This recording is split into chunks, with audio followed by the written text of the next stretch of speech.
جو غار میں جا کر چھپے تھے ان کا ذکر بیان فرمایا۔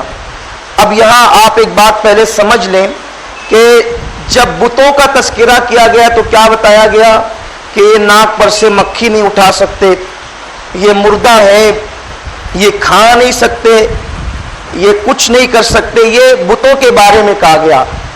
اور آج کل کم علمی کی بنیاد پر لوگ وہ بتوں والی آیت اولیاء پر چسپاں کرتے ہیں۔ تو اب ہم بتا رہے ہیں کہ بتوں میں اور ولیوں میں فرق کیا ہے۔ یہ ولیوں کی شان میں یہ سورت نازل کی گئی، سورہ کہف، غار والی سورت، غار والوں کے لیے۔ ہوا یہ کہ جناب عیسیٰ علی نبینا علیہ الصلوۃ و تسلیم کو جب آسمان پر اٹھا لیا گیا تو آپ کے آسمان پر اٹھائے جانے کے بعد جو ہے حالات بہت خراب ہو گئے، اور ایک بادشاہ تھا جس کا نام دقیانوس تھا، اس نے باضابطہ طور پر بت پرستی کو رواج دیا، اور وہ اتنا ظالم و جابر بادشاہ تھا کہ بت پرستی جو نہیں کرتا تھا وہ اسے قتل کر دیتا تھا۔ زندہ رہنا ہے تو بت پرستی کیجئے، اور اگر آپ بت پرستی نہیں کر سکتے تو آپ اس دنیا سے چلے جائیے۔ کچھ لوگ تھے، تعداد میں اختلاف ہے، کوئی کہتا ہے 3 تھے، کوئی کہتا ہے 5 تھے، کوئی کہتا ہے 7 تھے، بلکہ قرآن نے بھی کہا ہے کہ ان کی صحیح تعداد اللہ کو معلوم ہے، اور کچھ تھوڑے اللہ کے بندے ہیں جنہیں پتہ ہے، یعنی سب کو اس کا علم نہیں ہے۔ لوگوں کو چاہیے کہ وہ اس کے بارے میں بہت زیادہ بحث نہ کرے، گفتگو نہ کرے تعداد کے حوالے سے۔ تو وہ اللہ کے مقبول بندے تھے کچھ، تو ان کی کیفیت یہ تھی جب بادشاہ نے انہیں بت پرستی پر مجبور کیا تو مجبور کرنے کے بعد ان لوگوں نے تو کھڑے ہو کر کہہ دیا کہ ہمارا رب اللہ ہے جس نے زمین اور آسمان کو پیدا فرمائے، اور ہم جو بت پرستی کی طرف تو ہمیں آمادہ کر رہا ہے تو ہم بت پرستی نہیں کر سکتے۔ یہ ایک واقعہ تھا جو بہت پرانا ہو چکا تھا۔ دراصل اس کا شان نزول یہ ہے کہ جب اللہ کے حبیب صلی اللہ علیہ وسلم نے اعلان نبوت فرمایا تو کفار مکہ کلام ربی کو سن کر ہیبت زدہ تھے، چونکہ وہ بڑے بڑے شاعر تھے مگر نبیوں کے بارے میں انہیں معلومات نہیں تھی، انبیاء کے بارے میں اور بڑی بڑی جو باتیں تھیں وہ نہیں جانتے تھے۔ تو انہوں نے مدینہ منورہ کے کچھ یہودیوں کے پاس اپنے 2 آدمی بھیجے اور کہا کہ جاؤ ذرا ان لوگوں سے معلومات لو کہ نبیوں کے بارے میں وہ بہت کچھ جانتے ہیں، تو معلومات ہمیں ملے کہ کیا کریں۔ تو ان لوگوں نے یہودیوں نے سکھا کر کے بھیجا کہ جس شخص نے اعلان نبوت کیا ہے ان سے تم 3 سوال کرو، روح کیا ہے، اور وہ نوجوان جو اللہ کے اولیاء تھے جو غار میں جا کر چھپے تھے ان کا واقعہ کیا ہے، اور ایک شخص جس نے پوری کائنات کی سیر کی اس کے بارے میں وہ کیا کہتے ہیں۔ 2 کا جواب وہ تفصیل سے دیں گے اور 1 کا جواب وہ بہت مختصر دیں گے اگر وہ نبی ہوں گے تو۔ اگر انہوں نے جواب دے دیا تو وہ نبی ہیں، اور اگر جواب نہیں دیا تو وہ نبی نہیں ہے۔ جب حضور سے پوچھا گیا تو بس سورہ بنی اسرائیل میں ہی روح کیا ہے اس کا جواب گزر گیا کہ وہ تو اللہ کا ایک حکم ہے، بس ایک جملے میں جواب دے دیا گیا۔ اور ذوالقرنین جنہوں نے ساری دنیا کی سیر کی، جن کا واقعہ چونکہ ابھی سورہ کہف باقی ہے تو اس میں آنے والا ہے، اور پھر یہ غار والے جو اولیاء کرام ہیں ان کا تذکرہ میرے سرکار نے قرآن کی زبانی بہت تفصیل کے ساتھ بیان فرمایا۔ تو آقا صلی اللہ علیہ وسلم قرآن کے ذریعے سے اس واقعے کو ان تک پہنچا رہے ہیں، اور قرآن مقدس کا مفہوم بھی ہم آپ کے سامنے پیش کر رہے ہیں۔ تو وہ ان لوگوں نے کھڑے ہو کر بادشاہ کے سامنے تو کہہ دیا کہ ہمارا رب وہ ہے جس نے زمین اور آسمان کو پیدا فرمایا، اور ہم بتوں کی پوجا نہیں کریں گے۔ پھر یہ ہوا کہ بادشاہ کے خوف سے کہ اب بادشاہ یا تو قتل کر دے گا یا تو مجبور کرے گا، وہ حضرات جو 3، 5 یا 7 تھے وہ بہت معزز مانے جاتے تھے قوم کے درمیان۔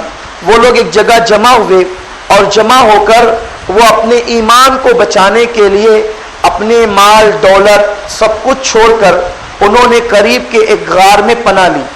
وہ غار کہاں ہے اس پر بھی بہت سارا اختلاف ہے. کچھ لوگ کہتے ہیں کہ روم میں ہے، کچھ لوگ کہتے ہیں کہ اندلیس میں ہے، کچھ لوگ کہتے ہیں کہ ملک شام میں ہے. جو ملک شام میں غار بتایا جاتا ہے اصحاب کہف کا، اس کی زیارت الحمدللہ ہم لوگوں نے کی ہے، اور وہاں پر لوگ کثرت سے زیارت کے لیے جاتے ہیں. دمشق سے بہت زیادہ دور نہیں بلکہ قریب ہی ہے وہ غار. اور آج کل تو اتنی سہولت ہو گئی ہے کہ باضابطہ طور پر غار تک کے گاڑی پہنچتی ہے. جب ہماری حاضری ہوئی تو چھوٹی سی کار تھی، وہ مکمل غار تک پہنچی تھی، جسے اصحاب کہف کا غار کہا جاتا ہے. تو وہ قریب ہی کے غار میں جا کر کے وہ پہنچے، اور پہنچنے کے بعد چونکہ رات کا وقت تھا، جب وہ نکلے تو انہیں راستے میں ایک کتا مل گیا. وہ کتا بھی ان کے پیچھے پیچھے ہو لیا. اس کتے نے جب ان کے ساتھ ہو لیا تو انہوں نے سوچا کہ کتے کی عادت بھونکنا ہے. اچھا، کتے کا تذکرہ قرآن نے خاص طور پر کیا ہے، اسی لیے ہم اسے فراموش نہیں کر رہے ہیں، ہم اس کا ذکر بھی کریں. جس کا تذکرہ خدا نے فرمایا ہم اسے کیسے فراموش کر سکتے ہیں؟ بلکہ ہم تو یہ کہتے ہیں کہ وہ کتا بھی لائق تعظیم ہے جس کا تذکرہ قرآن نے تعظیم کے ساتھ کیا ہے. لیکن آپ اس پر بھی اندازہ لگائیں کتنی حقیر مخلوق ہے کتا، مگر ایک کتا اگر ولیوں کے ساتھ ہو جائے تو قرآن بھی اس کا ذکر تعظیم کے ساتھ کرتا ہے. اور آپ اسے تراویح میں پڑھ رہے ہیں، سن رہے ہیں، آپ نماز میں اس کتے کا ذکر سن رہے ہیں. وہ کتا کتنی اہمیت والا ہو گیا جو ولیوں کے ساتھ ہو گیا. جب کتا ولیوں کے ساتھ ہو جائے تو وہ اتنی اہمیت والا ہو جائے کہ آپ اسے نماز میں اس کا ذکر پڑھیں، نماز میں اسے سنیں. اگر انسان ولیوں کے ساتھ صدق دل سے ہو جائے تو اس کا مقام کتنا بلند ہو جائے گا. تو قرآن کہتا ہے کہ ان کے ساتھ ہو گیا، اور کتے کو ان لوگوں نے جھڑکا کہ کتے تو بھوکتا ہے، چلا جائے یہاں سے، کیونکہ اگر تو بھوک کر شور مچائے گا تو لوگ ہمیں دیکھ لیں گے اور پھر بادشاہ کو بتا دیں گے، تو پھر پریشانی میں ہم پڑ جائیں گے، ہمارا ایمان خطرے میں پڑ جائے گا. تو اس کتے نے، تفاسیر میں آتا ہے، علامہ جلال الدین سیوطی نے اور دیگر مفسرین نے اپنی کتابوں میں اسے لکھا ہے کہ کتا جو ہے وہ پیروں کے بل کھڑا ہوا اور آگے کے پنجے اس نے اٹھائے اور اللہ سے عرض کی کہ مولا مجھے زبان دے تاکہ میں ان سے کلام کروں. اس کتے نے کہا، اے اللہ والو، اللہ کے برگزیدہ بندو، میں ولیوں کا چاہنے والا ہوں، آپ مجھے اپنے ساتھ رکھ لیں، میں نہیں بھوکوں گا، بلکہ آپ لوگ جہاں بھی قیام کریں گے تو اس مقام پر میں آپ لوگوں کی حفاظت کے لیے بیٹھوں گا اور آپ لوگوں کی حفاظت کے فرائض انجام دوں گا. جب کتے سے انہوں نے زبان حال سے بات سنی تو وہ مطمئن ہو گئے اور وہ غار میں جا کر کے، رات کا وقت تھا، وہاں پر بیٹھ گئے، نماز پڑھی. اور چونکہ رات تو تھی ہی اور وہ تھکے ہوئے تھے، انہوں نے سوچا کہ ہم تھوڑی دیر سو جائیں. ابھی وہ سوئے ہی تھے کہ اللہ تبارک و تعالیٰ نے ان پر نیند طاری فرما دی. وہ سوئے تھے اور سو گئے. جب بادشاہ کو خبر ہوئی، جو دقیانوس تھا، کہ اپنا ایمان بچانے کے لیے وہ لوگ میرے خوف سے بھاگے ہیں اور فلاں غار میں جا کر کے چھپے ہیں اور وہ سو رہے ہیں، تو بادشاہ نے کہا کہ سوتے میں ہی بہت جلدی میں ایسی دیوار تعمیر کرو کہ وہ سوتے رہیں اور اسی میں گھٹ گھٹ کر وہ مر جائیں. پھر یہ ہوا کہ جس شخص کو یہ کام سونپا گیا، اتفاق سے وہ بہت نیک اور سمجھدار آدمی تھا. وہ ساروں کے نام اس نے لکھے ایک تختی پر اور اسی دیوار کے اندر ڈال دی. اس طریقے سے دن گزرتے گئے. قرآن بیان کرتا ہے کہ جب سورج نکلتا اور ڈوبتا تو اللہ تعالیٰ نے ان پر جو نیند طاری فرمائی تھی، سورج کو یہ حکم دیا گیا کہ ان ولیوں کے ادب کا وہ خیال رکھیں. جب سورج نکلتا اور اس غار کے اوپر آنا چاہتا تو سورج کو حکم ہوتا وہ یا تو دائیں ہو جائے یا تو بائیں ہو جائے، تاکہ اس کی سورج کی کرنیں اندر جا کر انہیں تکلیف نہ پہنچا سکے. یہ ہے ولیوں کی شان جسے قرآن نے بیان کیا ہے. اور وہ جو ہے ناک پر سے مکھی نہیں اڑا سکتے، وہ بتوں کے لیے ہے.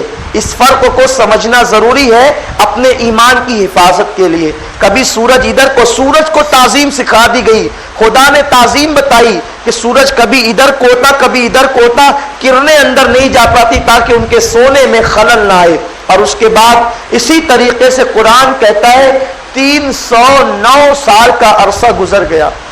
اللہ فرماتا ہے ہم ان کی کروٹیں بدلتے تھے. یہ نہیں کہا کہ وہ کروٹیں بدلتے تھے، بلکہ کیا کہا؟ ہم ان کی کروٹیں بدلتے تھے. یعنی اللہ تعالیٰ ولیوں کے اتنے ناز اٹھاتا ہے. کروٹیں کون بدلتا ہے؟ کروٹیں کون بدلتا ہے؟ کبھی آپ نے بچے کو سوتے ہوئے دیکھا ہوگا. جب بچہ سوتا ہے اور ماں کی آغوش میں سوتا ہے تو ماں کبھی بچے کو دائیں کروٹ بدلتی، کبھی بائیں کروٹ بدلتی ہے، اور وہ یہ بچے کے آرام کے لیے کرتی ہے. ایک ماں اپنے بچے سے یہ پیار کرتی ہے تو اس کی کروٹیں بدلتی ہے. اور اللہ اپنے ولیوں سے پیار کرتا ہے، جب انہیں اپنی آغوش رحمت میں سلاتا ہے تو پھر ان کی کروٹیں بھی وہ بدلتا ہے. اور کروٹیں اس لیے بدلتا ہے کہ کہیں زمین پر یہ پڑے رہے تو زمین اسے کھا نہ سکے، تو ان کی کروٹیں بدلتا ہے. یہ بتایا جا رہا ہے کہ اللہ کے ولیوں کو تم مٹی کا ڈھیر مت سمجھو. وہ سوتے ہیں اور ان کی کروٹیں بھی بدلی جاتی ہے. اور یاد رکھنا وہ تو عیسیٰ کے امتی تھے، ان کے اتنے ناز اٹھائے گئے. امت محمدیہ کا گنہگار بھی پسندیدہ ہے تو امت محمدیہ کے ولی کی شان کا عالم کیا ہوگا؟ ارے امت محمدیہ کا گنہگار بھی پسندیدہ ہے. اللہ تو امت محمدیہ کے گنہگار سے ہی محبت کرتا ہے. ان امت کا حال یہ تھا کہ وہ گناہ کریں تو ان پر عذاب آ جائے. وہ قوم لوط جو تھی بدفعلی کرے تو پتھر برسیں، ناپ تول میں کمی کرے تو زمینیں پلٹ دی جائیں، آندھیاں چل جائیں، غرق ہو جائیں، یہ عذاب ہے. مگر میں عرض کرنا چاہتا ہوں، آپ غور فرمائیں، جو امتیں ایک ایک گناہ کرتی تھی اور ان پر عذاب آتا تھا، ان ساری امتوں کے اجتماعی گناہ ہماری اس قوم میں جمع ہو چکے ہیں. وہ ایک گناہ کی بدفعلی کی، ایک گناہ تھا نا، تباہ ہو گئی. وہ گناہ کیا آج ہماری قوم میں نہیں ہے؟ زنا ہماری قوم میں نہیں ہے، ناپ تول میں کمی ہماری قوم میں نہیں ہے، نماز کا ترک کرنا ہماری قوم میں نہیں ہے، نبی پاک کی گستاخی ہماری قوم میں نہیں ہے، خدا عز و جل کی توہین ہماری قوم میں نہیں ہے. سارے گناہ ہماری قوم میں موجود ہے، مگر عذاب صرف اس لیے نہیں آتا کہ امت محمدیہ میں ہو. جو کرو گے آخرت میں اس کی سزا تو بھگتنی ہے، جواب تو دینا ہے. مگر یہاں اس لیے اللہ نے وعدہ فرمایا ہے، محبوب یہ کافر جو تم سے کہتے ہیں نا کہ جو پچھلے رسولوں نے، جو رسول تم سے پہلے گزرے، اگلے رسولوں نے جو تم پر اپنی امت پر عذاب لایا تھا، تو ذرا اگر آپ بھی نبی ہے تو آپ بھی عذاب لائیے. کفار مکہ نے یہاں تک کہا تھا کہ اے محمد جو انبیاء گزرے آپ سے پہلے ان کی امت نے ان کی نافرمانی کی تو عذاب آیا، تو اگر آپ نبی تو آپ بھی عذاب لا کر بتائیے. اللہ نے جواب دیا، محبوب یہ عذاب لانے کی بات کر رہے ہیں، ان سے کہہ دو کہ جب تک کہ تم ان کے درمیان موجود ہو ہم عذاب نہیں کریں گے ان پر. آپ کا وجود ہی ہمیں منع کرتا ہے اس بات سے، آپ کی محبت روکتی ہے ہمیں اس بات سے. ہمیں حیا آتی ہے کہ جس قوم میں آپ رہے اور ہم ان پر عذاب کریں. اگر یہ عذاب مانگ رہے تو بھی ہم عذاب نہیں کریں گے، ان پر اجتماعی عذاب نازل نہیں کریں گے کیونکہ آپ ان کے درمیان موجود ہیں. تو پتہ چلا اگر آج بھی اجتماعی عذاب نہیں آتا تو مصطفیٰ جان رحمت ہمارے درمیان جیسے وہ صحابہ کے درمیان موجود ہے ویسے ہمارے درمیان بھی موجود ہے. تو عرض یہ کر رہا تھا، جب امت محمدیہ کا گنہگار اتنا پسندیدہ ہے تو امت محمدیہ کے ولیوں کی شان کیا ہوگی. جب عیسیٰ علیہ السلام کی امت کے ولیوں کی کروٹیں بدل رہا ہے خدا آگوش رحمت میں سلا کر، تو جو غریب نواز اجمیر میں سو رہے ہیں، غوث پاک بغداد میں سو رہے ہیں، کلیر کا تاجدار کلیر میں سو رہے ہیں، تو ان کے کس طرح ناز اٹھائے جاتے ہوں گے اور ان کے مرتبے کا عالم کیا ہوگا. تو اب آگے بیان کیا جا رہا ہے، اللہ پاک فرماتا ہے ہم نے ان کی کروٹیں بدلی. پھر یہ ہوا کہ زمانہ بدلا، چونکہ 3 صدیاں بیتی، 309 سال قمری سال بیتے، تو اس میں یہ ہوا کہ ایک بہت نیک دل بادشاہ آیا، اس کا نام بیدروس تھا. اس نے دیکھا کہ قوم جو ہے وہ ایک بہت بنیادی عقیدے سے بغاوت کر رہی ہے، اور وہ عقیدہ یہ تھا کہ مرنے کے بعد ہم اٹھائے نہیں جائیں گے، مرنے کے بعد ہمیں اٹھایا نہیں جائے گا. یہ عقیدہ لوگوں میں رائج ہو گیا.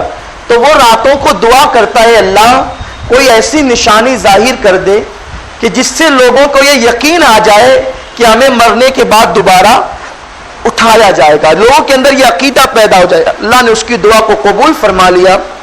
اور پھر ایک چرواہا، قرآن کہتا ہے ایک چرواہا بکریاں چراتا ہوا وہاں پہنچا. بکریاں جب دیوار پر چڑھی تو 309 سال میں وہ دیوار کافی بوسیدہ ہو چکی تھی، ان کے چلنے سے دیوار گر پڑی، بکریاں بھی بھاگی، چرواہا بھی بھاگا. اور اب جب کہ دیوار ٹوٹ گئی نکلنے کے اسباب پیدا ہو گئے تو پھر اللہ تعالیٰ نے ان کی نیند کو ختم فرما دیا، نیند ختم ہو گئی۔ اب جب نیند ختم ہوئی تو وہ اٹھے اللہ کا شکر کرتے ہوئے، اور انہوں نے آپس میں ایک دوسرے کو سلام کیا۔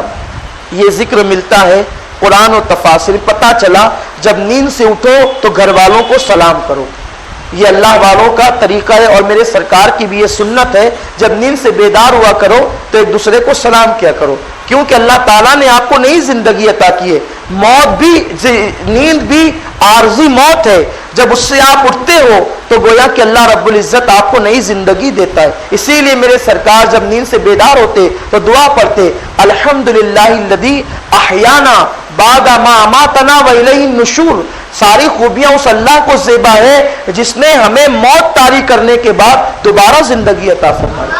تو یہ موت جو ہے، نیند جو ہے، وہ یہ بھی عارضی موت ہے۔ بہرحال انہوں نے ایک دوسرے کو سلام کیا، ملاقات کی، اور پھر گفتگو کی۔ لگتا آج ہم لوگ کچھ زیادہ ہی سو گئے، آج ہم لوگ کچھ زیادہ ہی سو گئے۔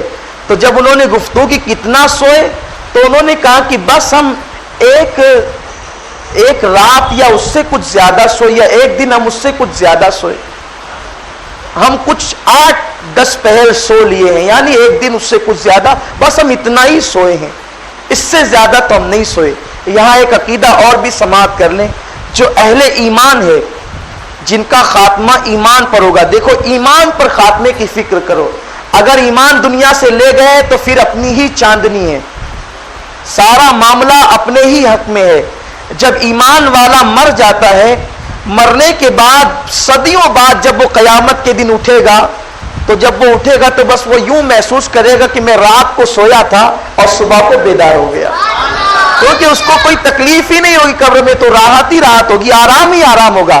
بہت سارے لوگ سوچتے نا یار قبر میں کتنا سوئیں گے، ارے سونے والے وہ ہیں جو ایمان پر جاتے ہیں، ایمان پر جاؤ گے تو آرام سے سوؤ گے، ورنہ وہاں کا حال تو یہ ہے کہ قبر تو جہنم کے گڑھوں میں سے گڑھا بھی ہے۔ اسی لیے اپنے اعمال کو بہتر بناؤ اور ایمان کی سلامتی کے لیے خاص دعا کرو۔ تو انہوں نے کہا کہ بس ہم ایک دن یا اس سے کچھ زیادہ سوئے، اور بہت زیادہ نہیں سوئے۔ اب انہیں جب نیند سے بیدار ہوئے تو انہیں بھوک لگی۔ اچھا وہ سلامت تھے، اندر غار میں ان کا کتا بھی سلامت تھا۔ کیا شان ہے ولیوں کی، قرآن پہ قربان جائیں۔ ہمارے قرآن نے ساری باتیں بیان کر دی۔ بھائی وہ تو اللہ والے تھے، وہ سلامت رہے، ان کے کروٹیں بدلتا رہا رب، تو اللہ پاک ان کے در پر بیٹھے ہوئے کتے کی بھی کروٹیں بدلتا رہا۔ اللہ نے انہیں سلامت رکھا تو ان کے در کے کتے کو بھی سلامت رکھا۔ آپ اندازہ لگائیں 309 سال تک وہ کتا وفاداری کے ساتھ بیٹھا رہا۔ اب وہ بیدار ہوئے تو بھوک لگی۔ یملیخا نام کا ان کا ایک ساتھی تھا، اس کو کچھ پیسے دیے، ان لوگوں نے کہا کہ جاؤ یہ چاندی کا سکہ لے کر اور بہت چوکنا ہو کر جانا، کہیں بادشاہ کو پتہ نہ چلے۔ اب یہ باہر نکلے تو شاہراہیں اور یہ سب دیکھ کر تھوڑا سا تعجب ہوا کہ شہر جو ہے وہ کچھ ترقی پر چلا گیا، کچھ ڈیولپ ہو گیا ہے، مگر انہوں نے اتنا دھیان نہیں دیا۔ اب جب یہ دکانوں پر گئے، بازار میں دیکھ رہے ہیں تو لوگ ایک دوسرے کو سلام کر رہے ہیں، عیسیٰ علیہ السلام کے نام کی قسمیں کھائی جا رہی ہیں، اللہ کا نام لیا جا رہا ہے، وہ بتوں کا والا معاملہ پرانا نہیں۔ ان کو تھوڑی سی حیرت ہوئی، ماحول میں اچانک راتوں رات تبدیلی کیسے۔ پھر وہ گئے روٹی خریدنے کے لیے، جب روٹی خریدی اور روٹی لینے کے بعد وہی 309 سال پرانا والا سکہ دیا تو اس نے پکڑ لیا، کہا کہ ضرور تمہارے ہاتھ کوئی خزانہ لگا ہے، اور یہ بہت پرانا سکہ ہے، یہ تو دقیانوس کے دور کا سکہ ہے۔ اور سارے جو ہے وہ دکان کے مالک، بازار والے سب جمع ہو گئے، بھیڑ لگ گئی کہ اس کے پاس بہت پرانا مال اس کے ہاتھ لگا ہے، خزانہ۔ کہا بھائی یہ رات میں ہم اپنے گھر سے لے کر نکلے تھے، جب سارا خوب معاملہ پیچیدہ ہو گیا تو بادشاہ کے پاس پہنچے۔ جب بادشاہ کے پاس پہنچے تو اب دیکھا تو وہ دقیانوس نہیں تھا، اب تو کوئی دوسرا ہی بادشاہ تھا۔ انہیں بھی حیرت ہوئی، ادھر ان کے آنے میں تاخیر ہوئی تو وہ سمجھ گئے کہ ہمارا ساتھی پکڑا گیا، اب تو جان ہی دینا ہے، ایمان تو دینا نہیں، جان ہی دینا ہے۔ ادھر وہ خیر منا رہے تھے، ادھر جو وزیر اور دیگر اعلیٰ حکام تھے ساری تفتیش کر رہے تھے کہ تمہارے پاس آیا کیسے؟ کہا میرے پاس نہیں ہے، ہم تو رات میں سونے کے لیے گئے تھے۔ آخر کار جب سب لوگ وہاں پہنچے تو بھیڑ کو آتا دیکھ کر وہ سمجھ گئے کہ اپنے تو پکڑا گئے، مگر وہ جو تختی تھی جو اس کسی آدمی نے اس کو دیوار کو بناتے وقت نام کندہ کرا دیے تھے، کتبہ لکھوا دیا تھا۔ یہاں ایک بات اور دیکھ لیں آپ، کتبہ کا ذکر قرآن نے کیا ہے، کتبہ کا ذکر قرآن نے کیا ہے، مگر قرآن نے اس کو منع نہیں کیا، بلکہ اس کا تذکرہ بھی قرآن نے تعریف کے ساتھ کیا ہے۔ تو اس سے پتا چلا کہ قبروں پر ناموں کا کتبہ لگوانا یہ قرآن سے ثابت ہے۔ کچھ لوگ کہتے ہیں نا کہ تختی مت لگاؤ، ایسے ہی رہنے دو، گمنام کر دو انہیں، تو قرآن بتا رہا ہے نا کہ کتبہ لگایا گیا تھا، وہ اللہ والوں کے مزار پہ ان کے نام کا کتبہ لگوایا گیا، اور اس کتبے کا فائدہ بھی قرآن نے بیان کیا کہ جب ان پر کوئی معاملہ آیا تو ان لوگوں وہ کتبہ لوگوں کو ملا، وہ دیوار، اور پھر وہ دقیانوس کے زمانے کی ساری باتیں یاد آ گئی، تو پھر لوگوں کو پتا چلا کہ یہ لوگ رات کو سو کر صبح نہیں اٹھے، بلکہ 309 سال تک یہ سوتے رہے، اور اب اللہ تعالیٰ نے انہیں دوبارہ ہمارے درمیان ظاہر فرمایا۔ تو اللہ وہ ہے جب 309 سال تک انہیں سلا کر کے اٹھانے پر قدرت رکھتا ہے، تو مرنے کے بعد وہ ہمیں جلانے پر بھی قدرت رکھتا ہے۔ لوگوں کا جو بادشاہ کی دعا تھی ان کا وہ عقیدہ تازہ ہو گیا کہ مرنے کے بعد ہم دوبارہ زندہ ہوں گے، مگر پھر ان لوگوں نے کہا کہ اب ہمیں یہاں سے جانے دیجئے۔ اللہ کا شکر ہے، ماحول دیکھ کر بڑی خوشی ہوئی، آپ لوگوں کو دیکھ کر بڑی خوشی ہوئی، ان کے لیے دعائیں کی، اور پھر وہ واپس غار میں چلے گئے۔ واپس وہ غار میں گئے، اللہ تعالیٰ نے ان پر پھر نیند طاری فرما دی، موت طاری فرما دی، اور اللہ رب العزت نے جو ان کا کتا تھا اس کے بھی جنتی ہونے کی بشارت عطا فرما دی۔ تمہارے در پر بیٹھا ہوا کتا وہ بھی جنتی ہے، ولی کے در پر بیٹھنے والا کتے کو اب آپ ایک بات اور سن لیں، جب یہ اصحاب کہف کا کتا جنت میں جائے گا تو اسے کنعان کے شکل دی جائے گی اس کتے کو۔ یہ کنعان کون ہے؟ ابھی آپ سنیں گے آگے جناب نوح علیہ السلام کے تذکرے میں کہ نوح علیہ السلام کا بیٹا منافق تھا، نبی کی شان میں، اس کے ابا کی شان میں وہ گستاخی کرتا رہا، توہین کرتا تھا، تو اللہ نے اسے بھی ڈبو دیا، تو وہ جہنم میں جائے گا۔ نبی کا بیٹا منافقین کی صحبت میں رہا تو وہ جہنم میں جائے گا، اور کتا ولیوں کی صحبت میں رہا تو وہ کنعان کی شکل میں جنت میں جائے گا۔ پتا چلا کون کس کا بیٹا ہے، یہ نہیں دیکھا جا رہا ہے، یہ دیکھا جا رہا ہے کہ وفاداری کس کے پاس ہے، وفاداری ہے یا غداری ہے، ورنہ نہ علم نہ حسب نہ نسب یہاں کچھ نہیں دیکھا جا رہا ہے، یہاں تو یہ دیکھا جا رہا ہے کہ اللہ والوں سے وفاداری کس کے پاس ہے۔ اس کے بعد پھر وہ غار کے اندر چلے گئے، اور پھر بادشاہ نے حکم دیا کہ یہاں پر ایک عمارت بنوا دی جائے۔ یہ قرآن کہہ رہے ہیں، لفظ بنیان آیا ہے قرآن کے اندر، قرآن کی آیت میں کہ یہاں پر ایک عمارت بنا دی جائے۔ تو لوگوں نے کہا عمارت کیا بنانا، جب عمارت ہی بنا رہے ہیں تو یہاں پر ایک مسجد تعمیر کر دیتے ہیں۔ پتا چلا اللہ والوں کی قبروں کے اوپر عمارتیں بنانا، گنبد بنانا، یہ قرآن کی اس آیت سے ثابت ہو رہا ہے کہ قرآن کہہ رہا ہے کہ ان لوگوں نے آپس میں یہ گفتگو کی کہ ہمیں یہاں پر ایک عمارت بنانی چاہیے۔ قرآن نے تو نقل کر دیا، اور اس کے بعد قرآن نے یہ نہیں کہا مگر انہوں نے غلط فیصلہ کیا، نہیں، قرآن اس کی بھی تعریف کر رہا ہے کہ وہ بنیاد بنانے کی بات کی، اور پھر ان لوگوں نے غار کا منہ بند کر دیا اور وہاں مسجد بنائی، اور مسجد بنانے کے بعد پھر ان لوگوں نے یہ طے کیا کہ آج کی جو تاریخ میں یہ واقعہ ہوا ہے ہم اس کی یادگار منائیں گے، ہم مسجد میں تو آتے جاتے رہیں گے مگر ہم اس کی یادگار منائیں گے، ہر سال اسی تاریخ کو ہم آیا کریں گے، اور آنے کے بعد اس کی یاد منایا کریں گے۔ اور یاد کیوں منایا کریں گے؟ تاکہ یہ واقعہ لوگوں کے دماغ کے اندر تازہ رہے کہ 309 سال تک وہ سونے کے بعد پھر بیدار ہوئے، تاکہ لوگوں کا عقیدہ تازہ رہے کہ مرنے کے بعد ہم زندہ ہوا کریں گے۔ تو اب عرس کسے کہتے ہیں؟ عرس کسے کہتے ہیں؟ ولی جس تاریخ میں انتقال کرتا ہے، پردہ کرتا ہے، اسی تاریخ میں اس کے مزار پر سارے لوگ جمع ہوتے ہیں، اور وہی تو قرآن بتا رہا ہے کہ جس تاریخ میں جس دن وہ معاملہ ہوا کہ اصحاب کہف اس غار میں چلے گئے اور ان پر موت طاری کر دی گئی، تو وہاں مسجد بنا کر ہر سال اسی تاریخ میں وہ لوگ جمع ہوتے رہے۔ تو یہاں سے قرآن مقدس سے عرس کا ثبوت مل گیا، مگر ہاں ہم اسی عرس کے قائل ہیں اہل سنت و جماعت جس عرس کے اندر ناجائز و حرام کام نہیں ہوتے ہوں، ورنہ جہاں جھولے آتے ہو، سرکس آتی ہو، اور پھر وہاں فلمیں آتی ہو اور ڈرامے ہوتے ہو، ناچ گانے ہوتے ہو، عورتیں اور مرد سب بے پردہ ایک ساتھ گھومتے پھرتے ہو، ہم اس عرس کے قائل نہیں ہیں. یہ عرس ہمارے نزدیک ناجائز ہے اور ہم ایسے عرس کی کبھی تائید نہیں کرتے.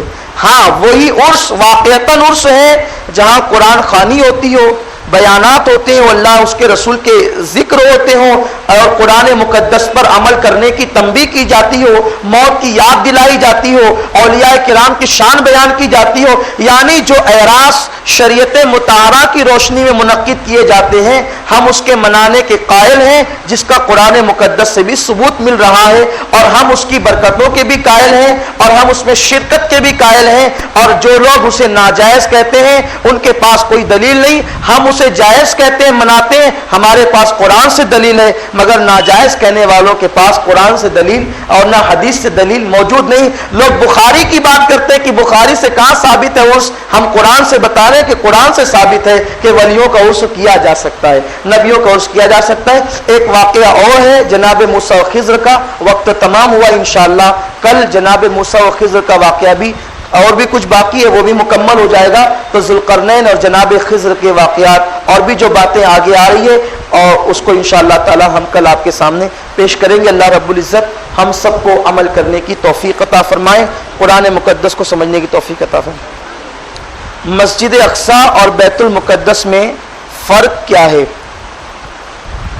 دیکھیے ایسا ہے کہ بیت کے معنی ہوتے ہیں گھر کے، اور مقدس کا معنی ہوتا ہے تقدس والا گھر.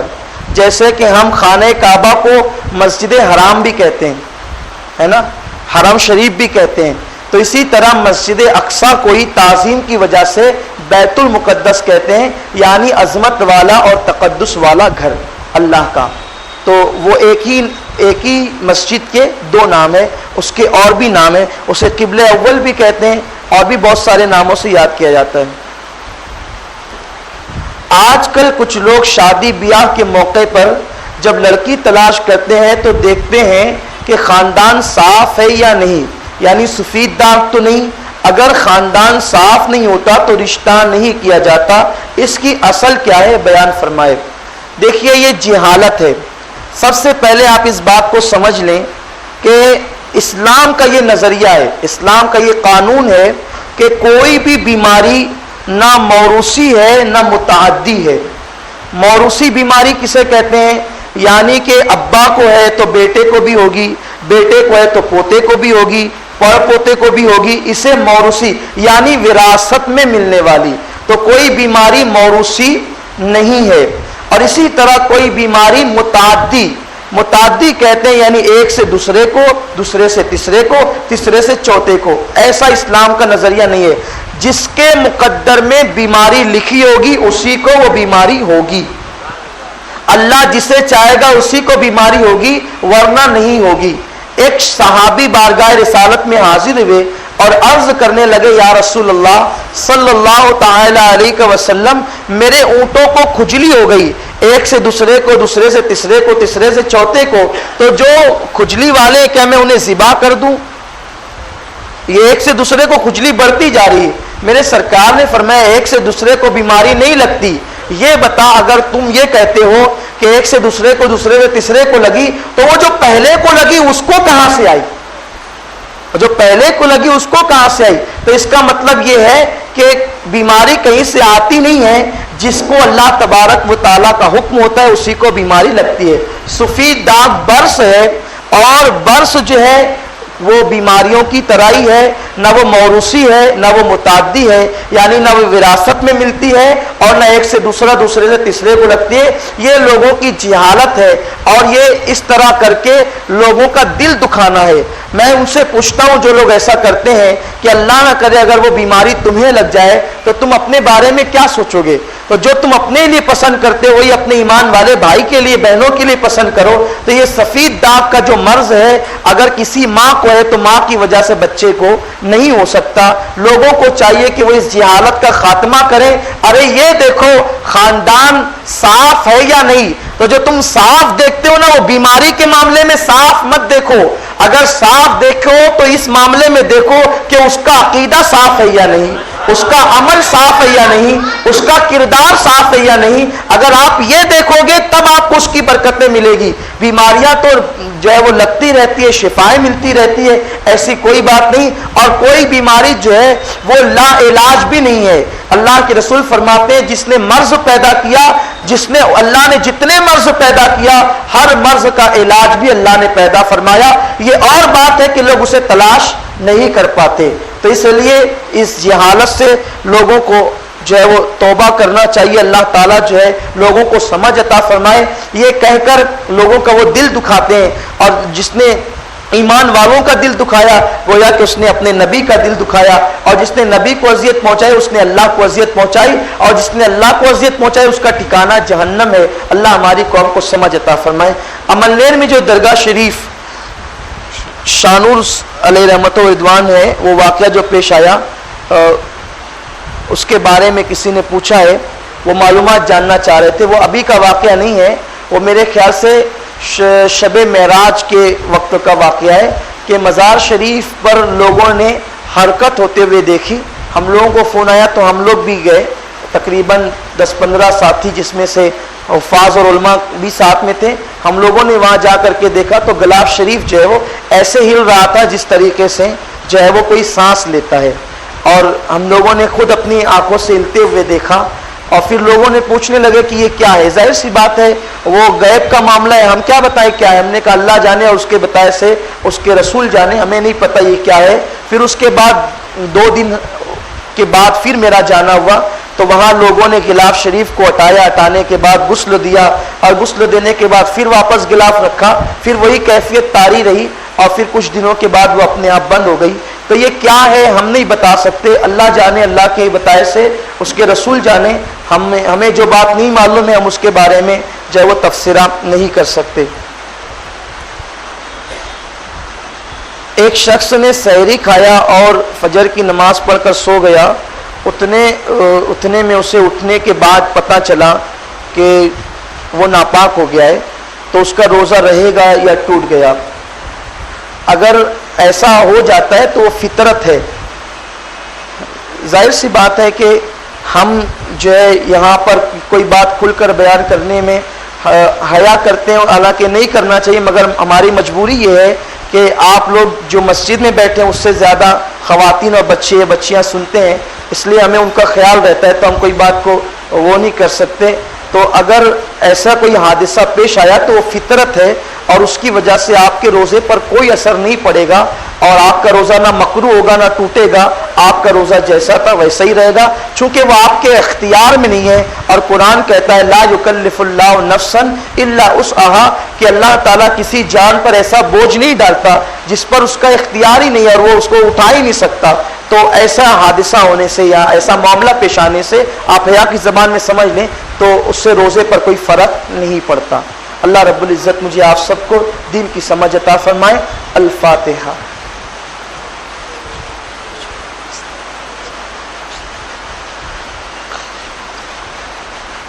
ان اللہ وملائکتہ یصلون علی النبی یا ایھا الذین آمنوا صلوا علیہ وسلموا تسلیما۔ اللہ رب محمد صلی اللہ علیہ وسلم، نحن عباد محمد صلی اللہ علیہ وسلم، وعلی ذوی وآلہ ابد الدہور وکرما، وافوض امری الی اللہ، ان اللہ بصیر بالعباد برحمتک یا ارحم الراحمین۔